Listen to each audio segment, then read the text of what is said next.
بسم اللہ الرحمن الرحیم۔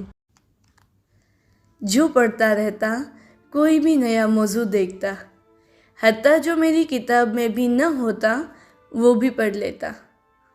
آہستہ آہستہ میرا مطالعہ اسکول کی کتابوں سے بھی زیادہ ہو گیا تھا۔ مینٹل لفٹ کے سارے ٹیبل کو اس کے عناصر کے نام، ایٹمی نمبر، ایٹمی کمٹ سمیت یاد کر چکا تھا۔ ایسا یاد ہو گیا کہ اگر کوئی خواب میں بھی سوال پوچھتا تو بتا سکتا تھا۔ وہ جو بھی سوال دیتا اب تو سیکنڈوں میں حل کر لیتا اور سب سے پہلے ہاتھ کھڑا کر لیتا۔ 30 سیکنڈوں میں پورا جدول دہرا سکتا تھا۔ شہداء ہم شرمندہ ہیں، قسط 59۔ میں ریاضی کا ماسٹر تھا کہ سب لوگ مجھے کہتے تھے کہ میں نے بائیولوجی کیوں رکھی، ضرور غلطی کی ہوگی۔ میں ذہن میں ہی سارے اعداد کو جمع اور تفریق اور حساب کتاب کر لیتا اور استاد کی چوک رکھنے سے پہلے ہی جواب دے دیتا۔ اور اب کیمسٹری کا سوال لکھ کر ابھی انہوں نے چوک ٹیبل پر نہ رکھا کہ میں نے جواب دے دیا۔ بچے سب میری حوصلہ افزائی کرنے لگے۔ آہستہ آہستہ استاد کا موڈ خراب ہوتا جا رہا تھا۔ بچوں کو اب عادت سی ہونے لگی تھی کہ ہر مشکل سوال کا جواب مجھ سے پوچھے۔ اب استاد مشکل سے مشکل سوال لے کر آتا اور میں اور زیادہ سے زیادہ پڑھتا اور جواب دیتا، اور اسٹوڈنٹ بھی زیادہ سے زیادہ میرے ارد گرد جمع ہوتے جاتے اپنے سوال پوچھنے کے لیے۔ وہ سخت سے سخت سوال لا رہا تھا کہ مجھے توڑ سکے۔ اب وہ جب بھی کلاس میں داخل ہوتا، میں اس کے آنے سے پہلے پچھلے سوال تخت سیاہ پر بچوں کو سکھا رہا ہوتا، پچھلے سوال اور مشق کرواتا، اور جو بچوں کو سمجھ نہ آ رہا ہوتا ان کے سوالوں کے جواب دیتا۔ اس دن اگلی تقریر کا منصوبہ بنا رہا تھا کہ فرامرز اندر آیا اور بولا، مہران ایک بات بتاؤں، تمہیں یقین نہ آئے گا کہ ہماری کلاس کے 3 لڑکے دفتر گئے ہیں اور کہا ہے کہ امتحان سے پہلے تمہارے ساتھ ایکسٹرا کلاس رکھیں تاکہ امتحان کی تیاری کر سکیں۔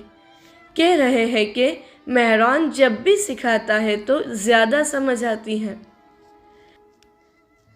اور اس سے بھی زیادہ مزے کی بات یہ ہے کہ کیمسٹری کے استاد کے سامنے ہی کہہ رہے تھے۔ اس وقت استاد کی شکل دیکھنے والی تھی، اس کی آنکھیں باہر نکل آئی تھی۔ جب دوسری کلاس کے بچوں کو بھی پتہ لگا تو انہوں نے بھی دفتر میں درخواست دے دی۔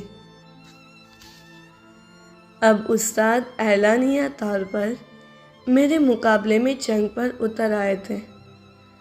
کلاس فیلو کو لگتا تھا کہ صرف کیمسٹری کا مقابلہ ہے۔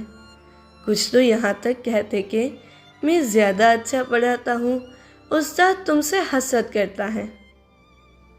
اب تو وہ کیمسٹری کے بین الاقوامی مقابلے اور امتحانات کے سوالات بھی کلاس میں لے کر آتا اور پوچھتا۔ اب جو سوال لے کر آتا میری کلاس فیلو حتیٰ اسے حل کرنے کے لیے بھی قلم نہ اٹھاتے۔ اس دن بھی دوسرے دنوں کی طرح اولمپک کے امتحانات کا ایک مشکل سوال تخت سیاہ پر لکھا اور طنزیہ مسکراہٹ سے مجھے دیکھنے لگا۔ اولمپک کے سخت ترین سوال میں سے ایک تھا۔ استاد بنا رہا تھا، سب میری طرف دیکھنے لگے۔ میں بھی آنکھوں کو جھکائے بغیر سوال کو دیکھے جا رہا تھا۔ سوال واقعی بہت مشکل تھا۔ دل میں خدا سے کہہ رہا تھا، خدایا میری مدد کرنا۔ کوئی پیچھے سے بولا، استاد ایسے سوال کیوں لاتے ہیں جو آپ خود بھی نہیں حل کر سکتے؟ اور جب ہمیں لگتا ہے ہماری تیاری ہو رہی ہے اور آپ کے ان سوالوں سے پھر ہمیں پریشانی شروع ہو جاتی ہے۔ اب سب دوست بولنے لگے اور سب استاد کو سنانے لگے۔ میں تو تخت سیاہی کو گھورے جا رہا تھا۔ فرامرز نے پیچھے سے میری کمر پر تھپکی دی اور بولا، چھوڑو مہران، یہ سوال تو ہماری سطح کا ہے ہی نہیں، اولمپک کے بھی پی ایچ ڈی کا سوال ہے یہ۔ اس سب شور میں ایک دم سے سوال کا نقطہ میرے ذہن میں آ گیا۔ استاد، یورینیم کے علاوہ بھی ریڈیو ایکٹیو عناصر موجود ہیں یا نہیں؟ مجھے لگتا ہے یہ عنصر وجود نہیں رکھتا یا پھر لیبارٹری میں ہی بنائے جاتے ہیں۔ کیا آپ کو یقین ہے کہ یہ عنصر صحیح لکھا گیا ہے؟ میں بولتا جا رہا تھا، اب سب بولنا شروع ہو گئے۔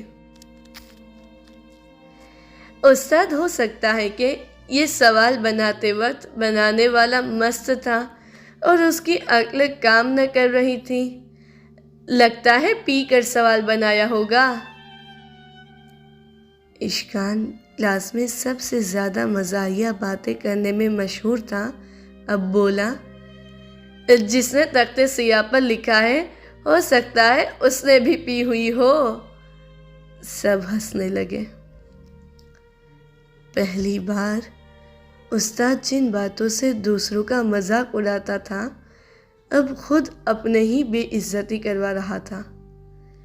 اسے لگتا تھا ان باتوں سے وہ صرف دوسروں کی عزت خراب کر سکتا ہے، حالانکہ ان باتوں کی وجہ سے اس کا اپنا احترام بھی کلاس میں ختم ہو چکا تھا۔